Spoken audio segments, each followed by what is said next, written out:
Round two. Prime Minister, Piers. how are you? I'm good, thanks. How are you? Well, it was a year ago. We sat in this very room, in these very chairs. You just had them all done up, actually, which is very nice. And you said to me then, right, I've just done these 5 main pledges. Come back in a year and judge me on how I've done. I did. And I'm going to do that. But before we get to the 5 pledges, and thank you for keeping the 6th pledge, which I appreciate. How are you finding it, being Prime Minister? You just become Prime Minister last time.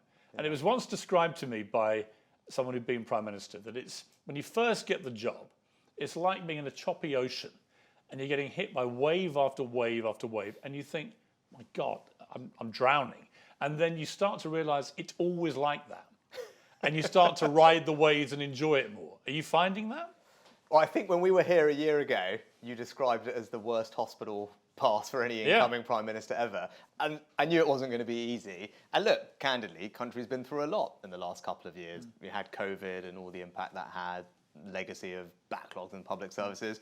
Then we had a war in Ukraine with all the impact that had on energy bills. So look, there's a lot that happened. But I genuinely believe, beginning of this year, country's pointing in the right direction. We've made progress. The plans that we put in place, which we'll get into, are working. And if we stick with it, there are brighter future ahead for everyone. But that's what we're going to get into today. So I feel good. I feel we're making progress, and that's the main thing. The last time I saw you was a hilarious, by chance moment, mid-air on a plane, flying to Los Angeles for what was your only family holiday, I believe, in the last 4.5 years. Yeah. And apart from the fact I wrecked the start of it, obviously, but also it just really brought it home to me how all-consuming these jobs can be when there's a lot going on, when you've got a pandemic to deal with and all this thing. To have just 1 week with your family as genuine holiday, did you ever anticipate that you'd have to have a life like this? Well, you know, I didn't take on this job thinking I'd have lots of holiday. I knew it was going to be tough, and that's right, because there's a lot to get on with. And I also didn't think when I had my first holiday in 4.5 years that you'd be sitting there next to me for 10 or 11 hours. So, I mean, how bad a moment was that when you dusted yourself down, lay back, looked to your right and saw me sitting there? It was fine. It was fine. I think we had a good chat about cricket, I think, halfway through the fight. No, it's fine. No, actually, and I was excited to be able to, actually, because you say, family's important to me. I don't spend enough time with my kids as a result of the job, which is as one would expect. So it was really nice to have a little bit of time to spend with them. It reminds you how important it is. How did the family find it? I mean, it is a massive change in lifestyle to suddenly be living here at number 10 with everything that goes with it. Yeah, all the pressure on their husband, their dad. I have 2 little girls. I think they know it's a privilege, right? And they recognise it's a great privilege to live in this building with all the history. My younger daughter in particular loves history. She can give a great tour of the building with all the things that happened in all the rooms. So they're lucky enough to appreciate it. They're also young enough that what I do doesn't massively impact them or bother them. Is it cool to have you as a dad at school, or is it not very cool? I think probably not very cool.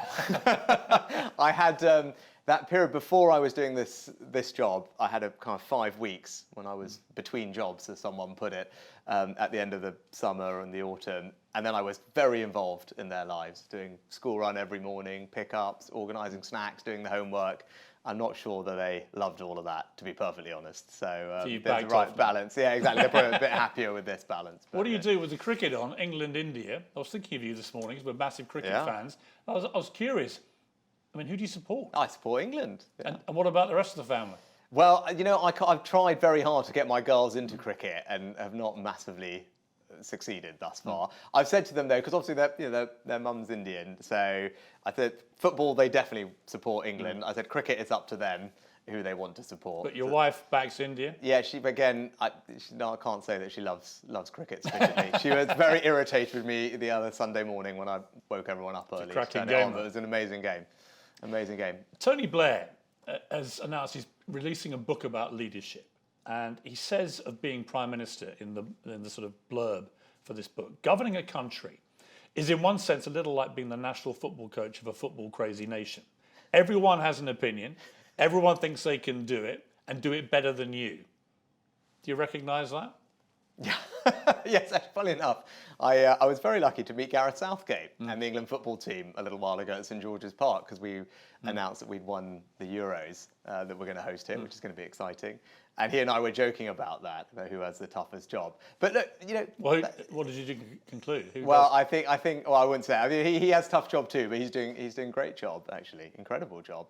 And this is a tough job. It's tough because of the context that we were talking about. And look, obviously everyone's going to have an opinion, but that's fine. That's okay. Like that's how it should be. Look, my job is to crack on, make a difference to people, focus on the things that matter to them, and then ultimately, they'll judge at the end of the day. Has it made you a bit harder?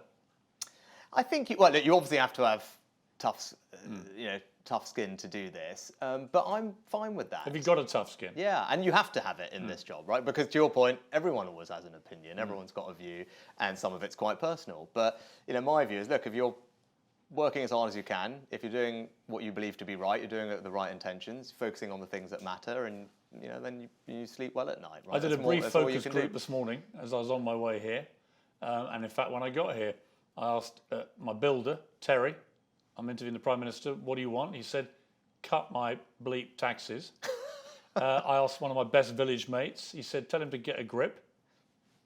And then I asked your policeman on the way in, he said, do something about police wages.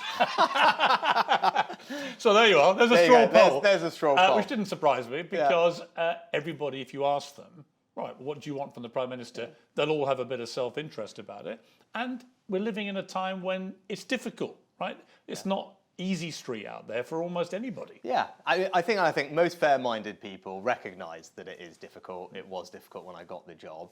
But I also think that we're making progress, right? And we'll get into all the detail of it. But, you talked that first one you said, cut your taxes. Well, we are now starting to be able to cut people's taxes. Everyone in their payslip in the last week in January has got the start of a tax cut that's worth £450. Your Chancellor seems to be changing the mood music about just how much you might be cutting taxes, having led everyone into the promised land of actually it's going to be quite big tax cuts. Now he's sort of saying, well, we may not be able to do that. Well, we've got to do these things responsibly. And that's why, look, when I first got this job, I said, look, the first priority is bringing inflation down because it's inflation that's causing pressures with the cost of living. And I always said that the long-term plan is if we are disciplined, we get inflation down, and it's come down from 11% to 4%, more than halved. As because the economic situation is now better, we're in a position to cut taxes. That's what we've delivered. As I said, someone on an average salary... Is it fair to say that right now you will not be able to, in the short term, the next budget, cut the taxes as much as you would have liked to? Now, I never get into this budget speculation, but the direction of travel is clear. But we've always said we have to do that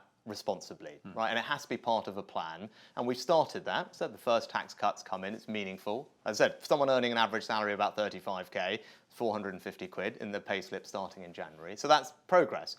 But if we stick to the plan, then yes, we'd like to cut more taxes. But the answer is why?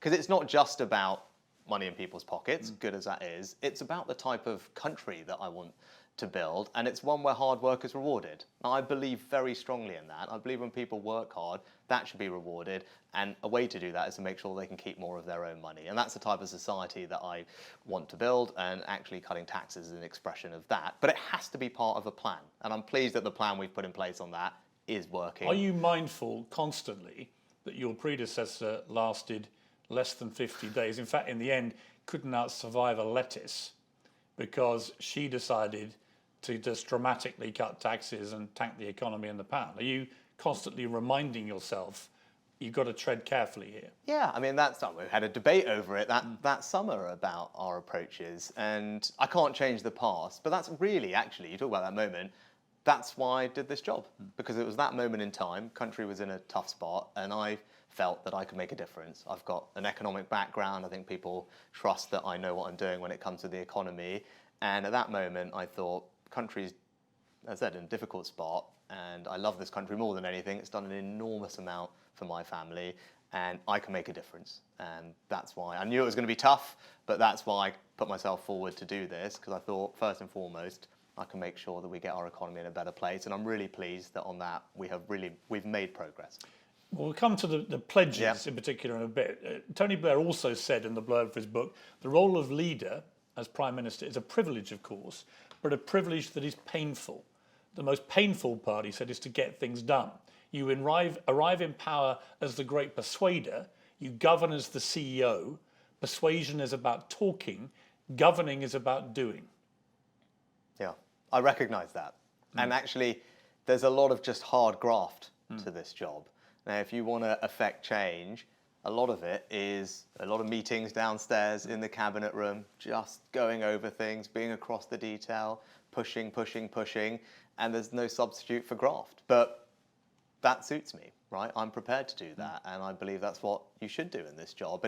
And when we'll get on to talking about some of the things we've done, illegal migration being an obvious one, where we've got the numbers down for the first time. Well, we're going to come to that because I have strong views about that. Yeah. Good and bad for you on that, actually. And look, I think my take about this whole situation, I've interviewed a lot of prime ministers, just have in the last 25 years. And when times are good, when it's easy, it's the best job in the world. But they've all then had times when it goes bad or it's tough or whatever, and it becomes incredibly difficult. And I don't for a moment think that you don't have a very difficult job. I don't think anybody thinks that you don't.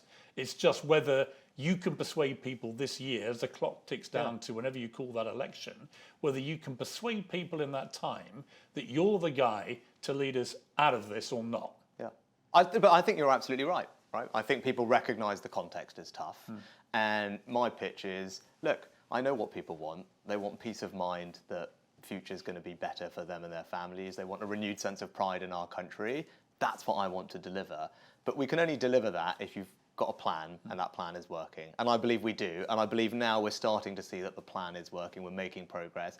And my job is to show to people, look, if we stick with this, we can have that better future. We can have that renewed sense of pride in our country. And I'm going to spend every day, every week, every month demonstrating that. And when we get to that election, ultimately it's a choice. It's not just about me and what I'm doing. It's about me or Keir Starmer and the Labour Party. And I'd say there, look, the guy's been leader of the opposition for 4 years. He can't tell you what he'd do differently because he doesn't have a plan. And you don't bring about any positive change in our country without a plan. Who would win a charisma battle between you two?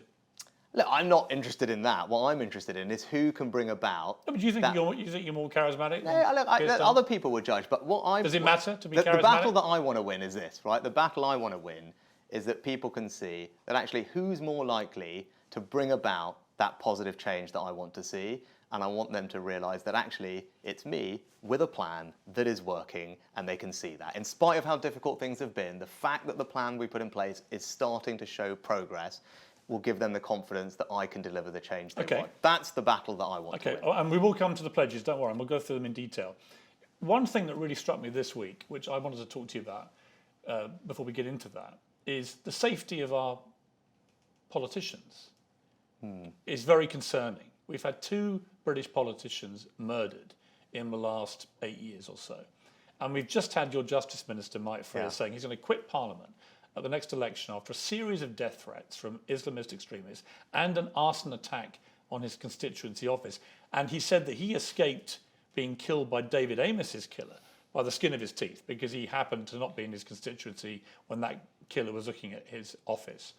But you have, obviously, I presume, a lot of threats, but you have a lot of security that deals with it. That goes with the job, as it does in many of the offices of state. But the average MP doesn't have that. And it just struck me, is it not time, and is it in your gift to do this, to actually give every single member of Parliament, on both sides, all parties, a bodyguard, a security guard? I think the public would support that. I don't want to see more elected officials murdered. No, of course. No one wants to see that. And actually, I was speaking to Mike just yesterday, and it's awful what he's had to endure, his office essentially being attacked and set on fire, the threats he's received. And everyone, regardless of the political party that they're a member of, gets into this because they believe in public service and they want to make a difference. And they should be able to do that without fearing for their personal safety. Now, actually, Houses of Parliament have put in place over the years more things to protect MPs, security in their offices, at their homes, and it's something that's constantly being reviewed. But I think as well as looking at that, which you're right, of course we should do, which are the practical things, we've also got to look at the ideology that is driving that kind of behaviour, and that's making sure that we tackle it at its root, right? What we can't have is that kind of extremist ideology festering in communities, on our streets, that leads people to behave in that particular way. And I think that's equally important. Do you think the idea of each of them having a security guard is a good idea? No, well, generally these are better answers that are, well, questions that are better put to the police and our security services. I mean, look, there may well be an argument for that. It seems to me they're very vulnerable in their constituency offices. every MP. And more protection has been put in place at most MPs' constituency offices where they have access to alarm would it be systems and right door entry systems. to assume you're looking at this? In general, as I was talking to Mike and talking to others, we always want to make sure that MPs are safe. And as you said, it's incredibly sad what we've seen. But as well as the practical security of MPs, which is paramount, it's the culture that leads to that type of extremist behaviour. That doesn't just impact MPs, it impacts other people as well. And we've got to be equally tough on calling out that kind of behaviour as well. Do you get told about threats to you? I mean, yes. Is it unnerving? Yeah, I mean, look, I'm very fortunate in the sense I have an incredible team of people whose job it is to keep me safe, and it comes with the territory. People remember, people came and protested at my house, which was obviously slightly unsafe. Actually, I think that happened literally while I was on my way over to the States with you on the plane. That was happening, and that is unnerving because when your home is invaded in that way, you feel very vulnerable.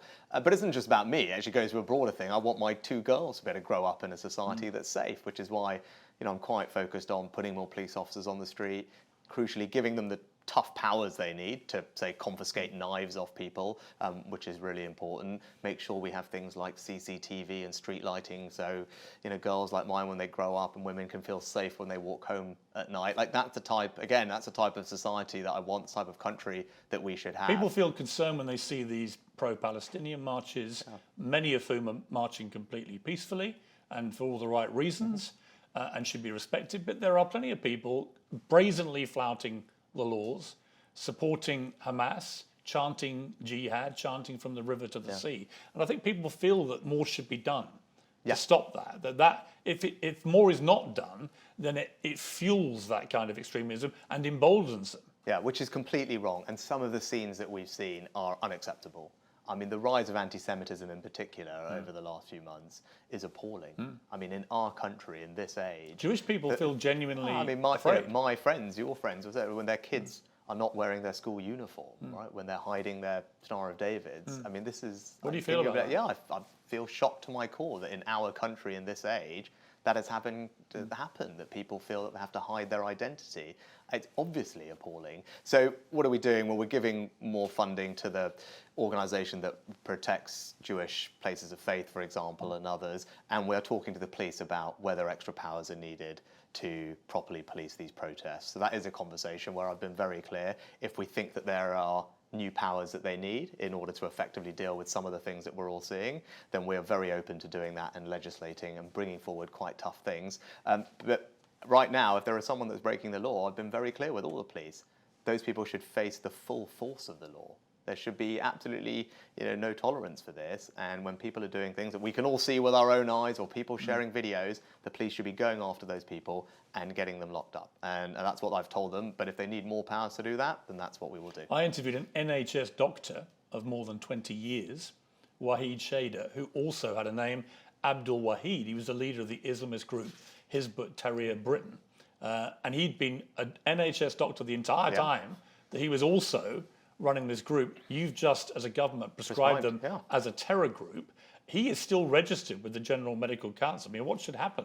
So I think my understanding is actually that the NHS are looking into all of that. He's been suspended. Yeah, so I think they're looking into that, and obviously professional bodies independent from the government. We've been very clear about Hizb ut-Tahrir. They should be a prescribed terrorist organisation. We're bringing forward the legislation to do that. And again, question for Keir Starmer, he, once upon a time, represented Hizb ut-Tahrir. Actually, he supported them in resisting prescription elsewhere, and that's who he was on the side of. We're busy trying to ban these people, and he was busy trying to. Do you think he's a terrorist sympathiser? Well, I said the facts speak for themselves, right? Like he was their lawyer when they were trying to resist this. We've just prescribed them because we think that's what they are. And I just speak again. These things speak to people's values, right? But as a general principle, you shouldn't be able to continue as an NHS doctor if you are leading this group in this country.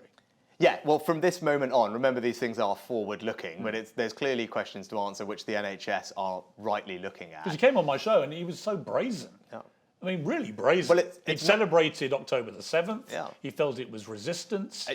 Punch in the face. It's not obviously right for me to comment on individual people, but let me just be clear. Forget about working in a particular place. It is illegal. Right. For a prescribed terrorist organisation, for someone to be glorifying that organisation and what they do is already illegal under our law. And that's the same in these protests. When you see people glorifying what Hamas have done, that is against the law. Right? That is not in accordance with the values of our country, and those people should be accountable for that. I felt, like I know you did, that October the 7th was one of the most horrendous terror attacks of modern times, and that Israel not only has a duty to defend itself, but has a moral compulsion to protect its people. Right? I think we would feel the same way here.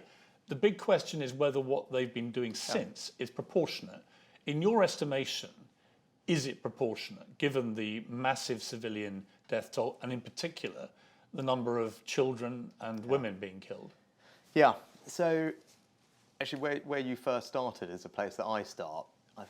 Imagine if that had happened here. Right? Over 1,000 people, women, children, slaughtered, raped. All of this, absolutely appalling act of terrorism. And I think Israel, as any country would, has not just the right but the duty to defend itself and its people and make sure that that doesn't ever happen again, and that means going after Hamas. And I think, as I said, it's not just a right, I think that's a duty that anyone would expect of their own government if something like that happened to them. But it is also incumbent on Israel to take every care to avoid harming civilians. And I've made that point repeatedly to Prime Minister Netanyahu. And I'm concerned about the loss of civilian life in Gaza. Too many civilians have lost their lives, and there are people who are in desperate straits from a humanitarian perspective, which is why we've been trying very hard to get more aid into Gaza. Again, I've kept pushing the Prime Minister to open up more aid routes. The UK is doing a lot. Should there be a ceasefire now? We've been very clear that we think there should be an immediate pause to get hostages out, because remember, Hamas still are holding many hostages. So I think there should be an immediate pause to get hostages out, to get more aid in, and build the conditions for a sustainable ceasefire. But for it to be sustainable and truly sustainable, we have to address the situation of Hamas. We can't have a terrorist organisation still in charge. We can't have them able to fire rockets into Israel. So as part of a sustainable ceasefire, those things need to be addressed. But look, in the immediacy, do I want a pause to get hostages out and aid in? Yes, we do, and that's what we've been calling for. I mean, 10,000 children in Gaza have been killed. 19,000 more have been orphaned. 65% or so of Gaza has been flattened. I mean, what is going on is devastating. Have you considered, I mean, you're in a moral quandary, as I've been, about the scale of this response and where that limit should be before countries like ours say enough? Yeah, look, of course we think through all these things, and I've, as I've been very clear, very direct with Prime Minister Netanyahu. Whilst I support and we support Israel's right to defend itself and remove the threat that Hamas poses to its people, because we have to start there in all cases. Imagine if that had happened in our country, what people would rightly expect of the government. They have to do that in a way that avoids best as possible harming civilians, and too many have lost their lives, and not enough aid is getting in. Is it helpful that Prime Minister Netanyahu continues in his job? Look, it's never appropriate for me to comment on other countries' domestic politics, right? But what we will do continually is call on Israel to allow more aid into Gaza, to help all the people, as you said, children who are not getting the medicine, the food that they need. And we're playing a leading role in that, and people should be proud. We've tripled the amount of aid into the region. Recently, when I spoke to Prime Minister Netanyahu, I said, well, why can't we open up another aid route? So we're not reliant on going through Egypt. Does he want to hear anyone who doesn't just go along with what he wants to do? Yeah, I mean, he seems very blinkered in what he's now doing. Actually, we've managed over time to increase the number of trucks which are going into Gaza. It's still not enough, but compared to where we were at the beginning, we have persuaded him to open up the crossing, to get hundreds of trucks in, but we need hundreds more. So look, there is progress that has been made, but it's nowhere near enough. And I will keep pushing so that we can get the support that we need to people in Gaza. And at the same time, work, as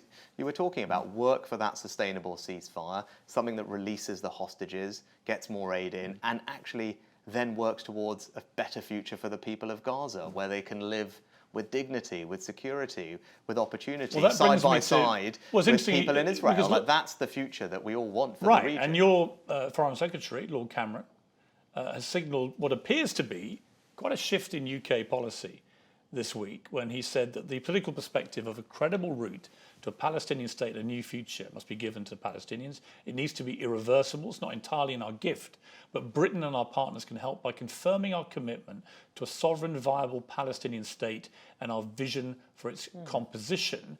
And crucially, must state our clear intention to grant it recognition, including at the United Nations. That does seem to be a move in our policy as a country. No, look, our position is the same. And as David was saying, like, we are committed to a two-state solution, right? We absolutely are committed. That's been the long-standing position of the UK government. And actually what's happened over the last few months has reminded us that we need to redouble our efforts to bring that about, working with all our partners in the region. I went very soon after the attacks to meet with everyone in the region to talk about this, and we're playing a role. I met with the president of the Palestinian Authority specifically to talk about this. But we have to think about that in the context of what's going on right now, and that's why the immediate primacy is to get aid in, get hostages out, build the conditions for a sustainable ceasefire. But would you countenance, if you were Prime Minister, actually saying that we now consider there's a Palestinian state before a conclusion to a peace process? And that's where I think that there has been no change. That's the way people and that's have not, perceived his comments to be taking it. And that's not the government's long-standing position has been that we will recognise a Palestinian state at the time that it's most conducive to the peace process. So only once the process is finished. Yeah, I think it's hard. You wouldn't preempt. It's hard to the speculate. conclusion of that. Yeah. But it's a difference. Yeah, and I think it's been I think it's been overinterpreted. Like, what we are absolutely committed to is a two-state solution. The recognition of Palestine should come at a point when that is most conducive to the overall process. But at the moment... But you're not looking to preempt anything? No, at the moment what we're looking to do is build the conditions to get hostages out, aid in a sustainable ceasefire that looks forward to the future that the Foreign Secretary talked about, where Israelis and Palestinians can live side by side, both with dignity, with peace, with security and opportunity. That's the future, and that's what we need to work with all our partners to bring about, which we are doing. And part of the work we're doing is to show that that is viable and possible, to help get the conditions right now for a pause in fighting. When you look at the resolution of the troubles in Northern Ireland, and it's very encouraging that we're looking to see the power sharing executive is now going to be back up and running, and congratulations on that. It's a significant achievement. But do you see parallels between Northern Ireland and Israel-Palestine? For many decades, it looked like there could be no resolution in Northern Ireland, and then there was. But do you think that we can achieve the same in the Middle East? I'm obviously newer to this, but Northern Ireland is closer to home, and important to me as the UK Prime Minister, and I am pleased that we have been able to resolve the situation in Northern Ireland, because fundamentally there's millions of people who have been without a government for too long, and they haven't been able to have their elected politicians focus on their priorities and we all know why that happened. But through the Windsor Framework, which I concluded probably shortly after you and I were sitting here a year ago, and now the new deal that we've reached, there is now the very real prospect of the executive being back up and running in Northern Ireland, people having the devolved government that they deserve and need to address all the things that are going on, and that is really positive. And I've learned through that process more about the necessity of sitting down and talking to people, working through problems. And you talked about before about the work that it requires. There is a lot of graft in that. There's a lot of detail that you need to work through, but shows that when we can take on big problems, we can fix them. And that's my takeaway from the experience in Northern Ireland. And actually, I'm confident that that can be done elsewhere as well, because with the best, we've got will in the world and everyone working towards the same thing, I tend to be an optimist. You've been very strong in supporting Ukraine, which I've been pleased to see. I think it's the right thing for our country to be doing. Do you fear that the support in America, which is going to be critical, may be drifting the wrong way?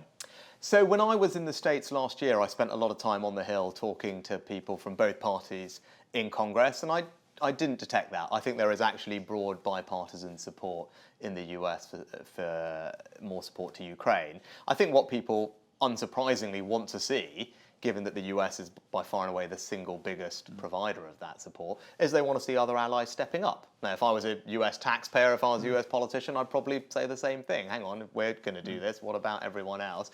And that's why it was important to me that the UK demonstrated leadership. I was the first foreign leader there this year. It was my first visit. We were the first people to announce significant support for this year, first country to sign a multi-year I think what you've been doing in Ukraine is great. But that will help actually make the argument in America that they can count on us as an ally, so they're not shouldering the entire burden themselves. And I think that was why I wanted to go early, because I think that will, as I said, make it easier to win the argument in the US. If Russia was to turn its turrets in our direction, is this country prepared properly to defend itself? Yes, and my first job is to keep everybody safe. And unfortunately, the world is becoming less safe. And we can see that obviously with the situation in Russia and Ukraine, but most recently we've been seeing it in the Red Sea, where for the first time in decades, people are trying to fire missiles at one of our Royal Navy vessels. They're disrupting shipping. And that is actually, we can't pretend these things don't affect us, because every ship that has to get rerouted ultimately adds more cost to the things that people are buying every day. And we've all just lived through the impact of that because of our energy bills. So I actually, oddly, by coincidence, was in Ukraine at the same time as that we were participating with the US on self-defense strikes against the Houthi group. And that kind of demonstrates the world we're living in. But that's why we've increased our investment in defence spending. And it's something that I spend more Many of in my the time armed on. forces, and my brother is a retired army colonel. My sister married a guy who's now retired who was an army colonel. A lot of concern about the actual numbers we have in our armed forces. Are you concerned we don't have enough? So look, my job is to put the right investment in, which we've done. I did that first of all as Chancellor, where we put the largest increase of funding into the MOD since the end of the Cold War, and we've committed to maintain that and increasing it over time, because that reflects the environment we're living in. Now, how that is split between all the different things that the armed forces think they need, whether it's new technology, equipment, personnel, is more a function of them and what they think is the best way to protect ourselves and do what we need to do, as opposed to me. But in general, do I think we are well protected, well invested? Yes. We are the second biggest defence spender in NATO. We have been for a decade. What's your message to Putin? I mean, as you can see from what we've done in Ukraine, we will stand up for the things that we believe in. We won't let aggression go unchecked and unpunished. And actually, what he can see is that we have come together with our allies. That we are not divided. What he has served to do is unite everybody, increase the amount that we're all spending in defence. We've got new members of NATO. So actually, strategically, this has already been a failure for him, because he has not achieved any of those objectives. And we're in a much stronger position now to resist further aggression from him and others around the world that would seek to do likewise. Let's turn to the pledges. That was the warm-up. You made 5 pledges in your January 2023 speech. You said, these are the people's priorities. They are your government's priorities. We will either have achieved them or not. No tricks, no ambiguity. Rather, delivering for you or we're not. We will rebuild trust in politics through action or not at all. So I ask you to judge us on the effort we put in and the results we achieve. I will only promise what I can deliver, and I will deliver what I promise. I mean, that was a big statement. I thought it was ballsy, if I'm honest with you, for a politician who's just become Prime Minister to say that and then to specify 5 criteria. How many of the 5 do you think you've met? Well, I think we've made good progress on all of them, and we should go through. How many have you met? Well, we should go through, because... Yeah, we're going to. I just wonder, in totality, out of the 5... I think we've made... When you're scoreboarding yourself, what do you think? I think we've made good progress on the economic ones, which are the first 3, to halve inflation, grow the economy and reduce debt. We have not made progress on cutting waiting lists, which we'll get into, and we have made progress on stopping the boats, but there is more to do, and we'll get onto that as well. But let's take a step back before we get into it. You said it was ballsy and surprising. But that was what I wanted to do. I wanted to do something different, in the sense that I wanted to be a different type of politician. And I wanted to say, look, you can hold me accountable for things. I'm not going to obfuscate. None of this was easy. I knew it wouldn't be easy. But I wanted to be clear what I was focused on, because they're not just my priorities. I think they're people's priorities, countries' priorities. And I wanted to be held accountable for them. As I said, you come back in a year, here we are. Well, the reason I thought it was ballsy was I knew that you would be judged now as you're in an election year. And if you didn't deliver on those 5 pledges, then the electorate might take a rather dim view of it, given the pronouncement you made back in January 23. And I think actually, as we were talking right at the beginning, I think people are completely fair-minded. They will judge us on the effort we're putting in, the results we're achieving, and they'll make their determination about the future, actually, about who's going to keep delivering change that they want to see. I think. Well, let me put my teacher hat on. Yeah, let's go through it. Let's go through the report. Yeah. Mr. Sunak. Well, the first one was to halve inflation by the end of 2023. You did it. Now, most people thought you probably would. And here's my question for you. Do you want to actually take credit for halving inflation? Because I don't remember you taking any blame on the way up as it soared to 11%. Is it really not the case that it's mostly out of your control, inflation? So, yes, it's great that you've met your pledge, but how much of that is down to you? Look, well, all of these things, there's obviously a mix of factors, but that was the most important thing for me to focus on when I got this job. The cost of living dominated everything. It's the biggest impact on families up and down the country. And I said we needed to halve inflation because that's the best thing we could do to help everyone. And I'm pleased that we've more than delivered it, as you said, from 11% down to 4%. Yeah. And all I'd say is there was a big period in the middle where it wasn't obvious that we were going to hit it, and I could find lots of journalists commentating and saying that that's not going to happen. So I don't. But how much do you think was down to you? I do, because I don't think these things happen by accident. I don't think these things happen by accident. It was not a foregone conclusion. It requires governments to take difficult decisions. And there'll be other things that people have wanted me to do, spend money on this, borrow that, where I've said, no, that's not the right thing to do, because we've got to get inflation down. But if you want the credit for getting it down to 4%, should I be blaming you for it getting up to 11 to start with? You people no doubt were. So, yeah, but would it be right to? I mean, there will be a mix of factors in all of it. It's not that simple. When you're talking about the economy, there's obviously a mix of factors, but all I can do is control the things that I'm responsible for. And principally for a government, when it comes to inflation, that's about how much are we borrowing and spending. And if you borrow too much as a government, that adds to inflation. That's relatively straightforward. And unfortunately, right, it's easy for governments to do borrowing because that's taking the easy way out. Then they don't have to say no to anybody. So I had to spend a lot of last year making some difficult decisions that weren't easy, but that's what I want to deliver for the country is what's right in the long term. And we've first got that pledge, down. tick. Right. You're 1 for 1. It's a good start. Second one, grow the economy. Yep. I would categorise you as being right on the wire on this, pending the news you're going to get in 2 weeks, which will establish whether the fourth quarter was positive or negative. And if it was negative, that would be 2 successive quarters of negative. We would officially be in recession. That's going to be a big figure for you, 15th of February, isn't it? Yes, that is. And all the indications are, it may not be good news. So if it's not good news, and we do actually are officially tipping into recession, would you accept that that has failed?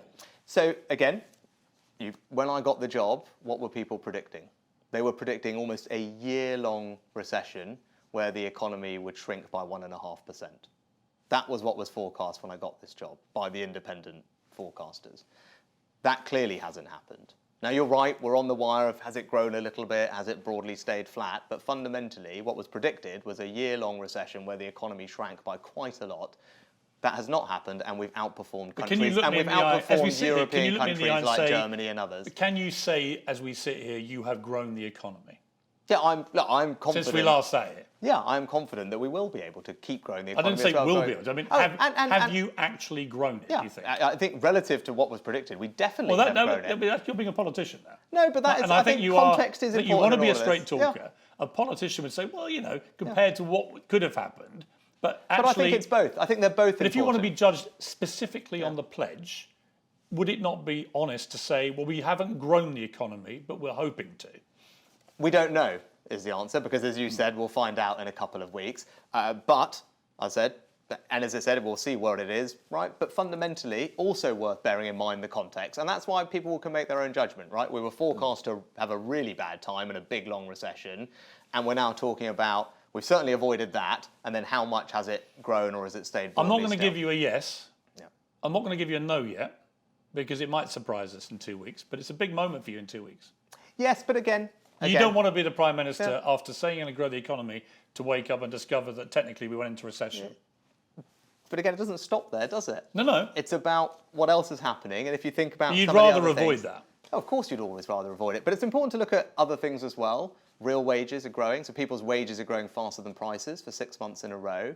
Our manufacturing sector last year overtook France's in the size of how big it is. We have more big technology companies grown in the UK than France, Germany and Sweden combined. And we're getting new investment in from people like Nissan into Sunderland, Ørsted are building an offshore wind farm off the East Coast, Microsoft are doubling their footprint in the UK. So actually, I think the momentum on the economy is very positive. And I said at the start of this year, we're pointing in the right direction. But to be fair, though, I can't give you a yes yet. Well, I think actually, well, we'll see where we get there in a couple of weeks. All right. But remember, it doesn't just stop there. We can't just give up there. We need to keep leave it growing. as a possibly. As a possibly, with a bias to the positive compared to where we were. Number 3, reducing the national debt. I think we have to agree that that has not happened. Yeah, but we were always clear about. But you agree that? No. I was very clear when I did that press conference. We always measure these things according to these independently measured fiscal rules. Right, we have rules that we set out for what's happening to debt. But the public sector net debt was 97.7% of GDP in December 2023. It was 94.8% in January 2023. That is not going down. That's going up. It is absolutely according to the rules that are independently checked by the Office for Budget Responsibility, forecast to decline within our rules. I know, but you're okay. But you're talking about going forward. Yeah, but that is how we measure debt. And I was very transparent about that at the time. But your actual pledge said we will make sure our national debt is falling so we can secure the future of public services. Now, are you saying you didn't mean in the next year? We were crystal clear at the time. I was crystal clear. No, because this is not me marking my own homework. We have an independent body that marks our homework. You did jump ahead of yourself and said in November, you publicly said it was falling and you had to be corrected. And you were warned, be careful about statistics if you're Prime Minister. But on this, I'm very confident. You accept you were wrong to do that? No, because what I'm referring to very clearly is the rules that we have set out that are independently checked. Someone else marks our homework, the Office of Budget Responsibility, and they have been clear. If I'm marking your homework. But they've been very clear that we're meeting those fiscal rules. But I'm marking your homework, and right now I can't give you a success. Oh, no, you can. Not for this year. Yes, Not since I last saw you. Yeah, you can. You could say looking ahead. Yeah, but that's always how we measure debt, that it's on a downward trajectory. That's how you build certainty and security for public finances. That's the fiscal rules that the Chancellor set out. Before I even gave that speech, we'd set out the fiscal rules. We're going to disagree about this, but no, you have to. I don't accept you certainly haven't cut it in the first year. No, but it's the rules that we set out. No, the rules that we set out have been completely and utterly met. Okay. Every time the Chancellor has stood up, the independent body has said yes. You're meeting your rules. It's massively on track to happen. Okay. And it's got even better. NHS waiting lists. We have not made enough progress. You failed on that pledge. Yes. Because you said NHS waiting lists will fall. In fact, they are slightly coming down now, but the waiting list is still nearly 500,000 more than it was at the start of last year. You accept that? Yes, and we all know the reasons for that. What I would say to people is, look, we've invested record amounts in the NHS, more doctors, more nurses, more scanners. All these things mean that the NHS is doing more today than it ever has been, but industrial action has had an impact. And in November, you talked about this, in November we had a month where there was no strikes for the first time. Yeah. And do you know what happened to the waiting list? They fell by almost 100,000. I mean, impartial observers have calculated probably half of that waiting list can be ascribed to the strikes. But you had 1 month where we had no strikes. In other words, they would sort of gone up, but they wouldn't have gone up as fast. Yeah, we had a month in November, no strikes. What happened? Waiting list fell by 100,000. You said in your January 2023 speech, I know there are challenges in A&E. People are understandably anxious when they see ambulances queuing outside hospitals. You should know we're taking urgent action. And going back to your Foreign Secretary, when he was Prime Minister in 2011, I refuse to go back to the days when people had to wait for hours on end to be seen in A&E and so on. We will ensure we get control back of waiting times. And yet a new statistic that came out yesterday says nearly 35,000 patients a month waited for 12 hours or more for a hospital bed in 2023. That's a fact-check analysis of NHS England data. It's 3,000 times higher than in 2011, after 14 years of Tory rule. That's not a good thing. No, that's not good enough. And that's why we've been working very hard to bring down the people waiting for A&E treatment. Can I tell you a personal story at this stage? Because I found it quite shocking. So my mother is 79 and she had a heart attack 3 months ago. And she was taken to a local hospital. They said, you've had a heart attack, we've got to get you to a cardiac unit down in Brighton on the Sussex coast. And they blew her in an ambulance at midnight. Fortunately, my sister was able to go with them. And she was seen when she got there, and then she was put on a trolley in A&E, in a corridor, for nearly 7 hours. The heart monitor battery ran out. Nobody fixed it. At one stage, no nurse came for 3 or 4 hours. There were between, she reckons, 35 and 40 other people on trolleys in the corridors of this A&E, most of them elderly without people. She said old men were begging for bottles to urinate into. Others were crying in pain or discomfort. She said it was a scene out of a war zone, and she couldn't believe what she was seeing. And she was also terrified, of course, having been told you've had a heart attack, that no one was putting her into the unit and actually trying to fix her. Now, once she got up there, the treatment she got was world class. She was fixed within 36 hours. But I brought this one picture to show you. That's my mum, who's worked all her life, right? Paid her taxes all her life. And when she really needed the NHS, eventually the NHS came through. But she could have died on that trolley. And I think that's shocking. Yeah, that is a shocking story. And I'm really glad that she's feeling better now, and send her my best. And I'm glad she got the treatment that she needed. This was a Monday night, Prime Minister. This wasn't even a weekend. Yeah. And it's not even a major city. This is Brighton. Yeah. And there were 40-odd people on trolleys in a corridor. I mean, I found that just, how can this be happening? Yeah, it's not good enough, the performance in A&E and ambulance waiting times. Has the Tory government since 2010, has it failed on NHS? Do you accept that? No, I don't, because I think we also are dealing with the backlog and the legacy of COVID, which has just had an impact, and we can't escape that, right? When you shut down the country and the NHS for the best part of 2 years, that has had an impact on everything since then.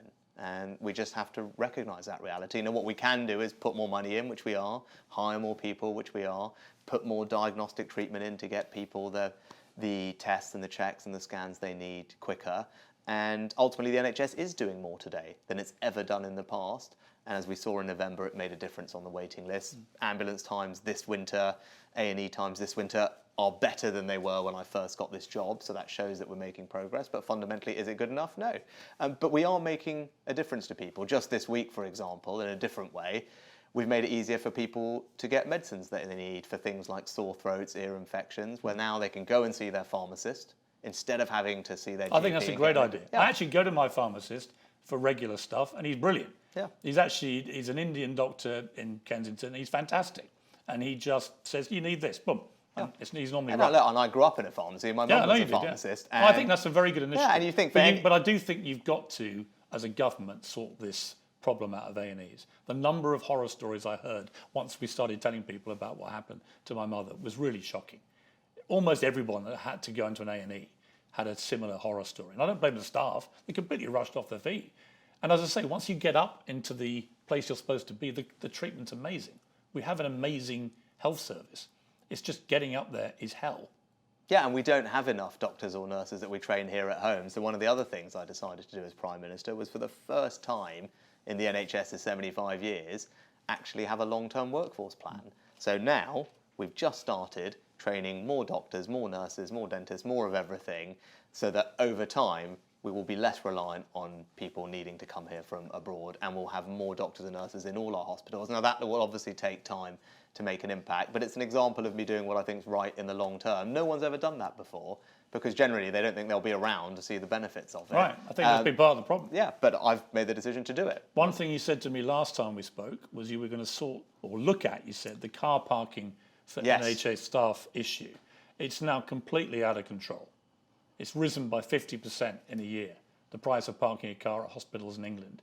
Nearly £50 million is paid by NHS staff to have the privilege to park in hospitals where they're saving lives. I think it's unconscionable. So after we spoke last time, I went back and looked into it, and I'm actually able to report that we have now rolled out across all NHS trusts the free parking policy, which is focused on those who need it the most. So people, for example, blue badge holders, so those with disabilities, people who have multiple outpatient appointments because of their condition, parents who have got sick children who need to stay overnight, and all NHS staff who are working night shifts. Why should any member of NHS staff pay? Well, all of the people that Why should any I've of just them pay? mentioned. No, but why should any of them pay?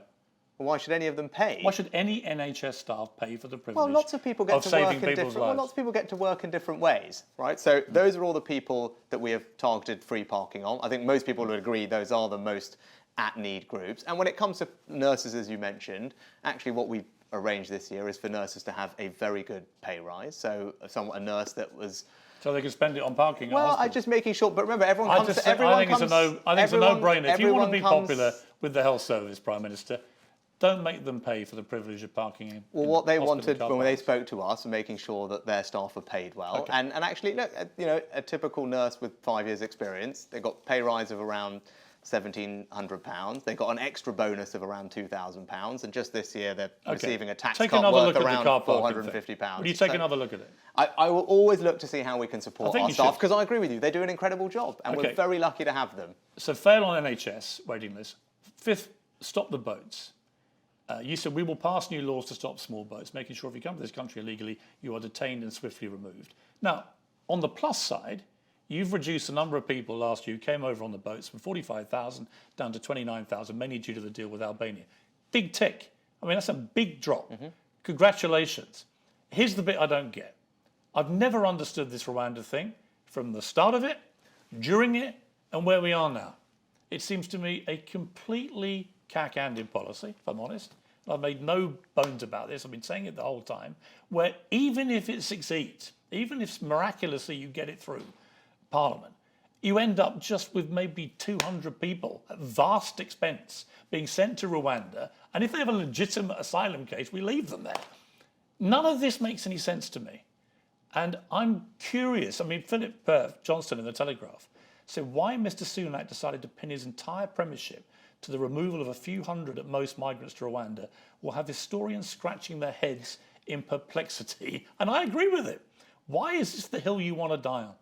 Why is there not a better way to do this? Okay, there's lots of that. Well, one is we've been through lots of other things as well. It's not the only thing I'm working on, but it's a really important one because it's a matter of fairness, first and foremost, because I think actually people coming here illegally undermine the sense of fairness on which our country We can all is agree built. on that. Right? So then you say, what do we do about it? Well, Rwanda is one part of a plan, as you said. We've already got the numbers down by a third, which has never happened before, right? So that is progress. Yeah, you would have been sitting here and saying to me, look at that. And I would have gone, well done. Yeah. So on Rwanda, why do you need it? Because you need a deterrent. Because simply, if someone comes here illegally, they shouldn't be allowed to stay. We must be able to remove them.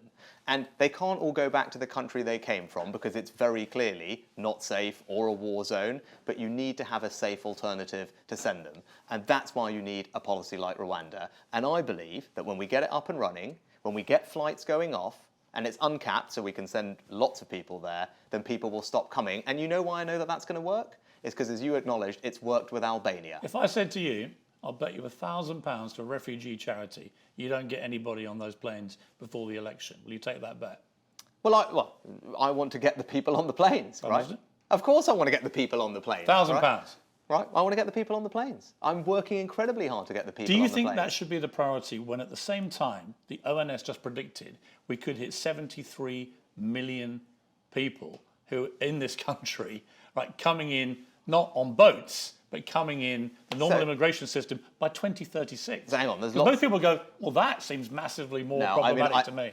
People talk to me a lot about illegal migration, as I'm sure they talk to you about you. It's important that we grip it, and Rwanda is one part of an overall plan that is working. And you say you're scratching your head. Albania is an example of why it's working. We created a new returns agreement with Albania. Yeah. It meant that if people came here illegally, we could send them back, and you know what? They stopped coming. Rwanda will do the same thing for us. I do not think it's going to work for you. Okay, well, we'll have to agree to disagree. That's my grim prediction. But you don't have an alternative way to solve that problem then? No, I'm not Prime Minister. Right. So, and nor do the Labour Party, by the way. No, nobody does, right? No. And if you don't believe in solving the problem, that's one thing. I do. I think the British people do. I'll give you, if you do, you on need that to fifth have pledge, a scheme like I'm going to give you a half pass. Right. Okay? And on legal migration, we've taken action. We're going to cut the numbers by about 300,000, more than anyone's ever done before. That kicked in at the beginning of this year, and it will start making a difference. Final question. You've lasted longer than a lettuce. Congratulations. Labour are 20 points ahead. When are you going to call the election? When are you going to go to the people and test their confidence in you? Look, I spoke about that at the beginning of this year, so I haven't got more to add on it. But the choice of that election is what matters. And the choice, I think, is becoming increasingly clear. Because if you stick with the plan that is working, of course, as we've been through, we have to make more progress, but the plan is working, we are making progress, then we can have peace of mind that the future will be better for our children, that everyone can have a renewed sense of pride in our country. That is what I'm gunning for. The alternative is Labour Party and Keir Starmer, who would just take us back to square one, because as you know, he's had 4 years. He can't tell you what he would do differently because he doesn't have a plan. And if you don't have a plan, you can't deliver any change. Nothing will change for the better, whereas I can do that for people. Here's what I say at the end, is that Keir Starmer has resolutely not delivered on his pledges to do an interview with me for Piers Morgan Uncensored. You've now done 2 in the space of the last year. I appreciate that. I think you do put yourself up to be held to account more than he does. If he's watching this, Sakir, you know where to find me. But I do. You said you would get me back a year later. You have done. I appreciate your time. And I wish you, whatever success you deserve this year, Prime Minister. Well, I appreciate that. And it's good to have the that opportunity remains to go to be over it. seen, doesn't it? Well, actually, as I said, I think we are pointing in the right direction at the beginning of this year. And we stick to the plan. We'll make progress on all these things that we've been through. Incrementally, as we get through the year, people will see that things are getting better. You're still going to be here in a year's time? I plan on being so. So you'll come back for that 3rd interview. We'll do the post-election interview back in this room in a year. Room. Deal? All right, done. Deal. Good to see you. You too.